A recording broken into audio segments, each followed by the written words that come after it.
ನನ್ನ ಕಣ್ಮುಂದೆ ನೆಟ್ಟಂಥ ಗಿಡಗಳನ್ನ ನನ್ನ ಕಣ್ಮುಂದೆನೇ ಕತ್ತರಿಸ್ತಾ ಇದ್ದಾರೆ. ಎಷ್ಟು ದುಃಖ ಆಗಿರ್ಬೋದು.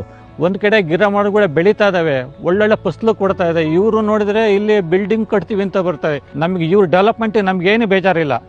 ಬಿಲ್ಡಿಂಗ್ ಮೇಲೆ ಬಿಲ್ಡಿಂಗ್ ಕಟ್ಕೊಳ್ಳಿ, 10 ಫ್ಲೋರ್ ಕಟ್ಕೊಳ್ಳಿ, 11 ಫ್ಲೋರ್ ಕಟ್ಕೊಳ್ಳಿ. ಇವ್ರು ಬಿಲ್ಡಿಂಗ್ ಅವ್ರ ಆಕ್ಟಿವಿಟೀಸ್ ನಾವೇನು ಧಕ್ಕೆ ಮಾಡಲ್ಲ. ಇರೋ ಮರ ಗಿಡಗಳು ಕಡಿದ್ಬಿಟ್ಟು ಇವ್ರು ಬಿಲ್ಡಿಂಗ್ ಕಟ್ಟೋದು ಏನಿದೆ ಇಂದ. ಇಲ್ಲಿ ಪ್ರಾಣಿ ಸಂಕುಲ, ಗಿಡ ಮರ ಬಳ್ಳಿಗಳು ಪಕ್ಷಿಗಳು ಎಲ್ಲವೂ ಕೂಡ ವಾಸವಾಗಿದ್ದಾವೆ. We have several kind of reptiles and birds and other species of amphibians and mammals here. So Bangalore University has around 24 to 27 species of snakes which have been on record. So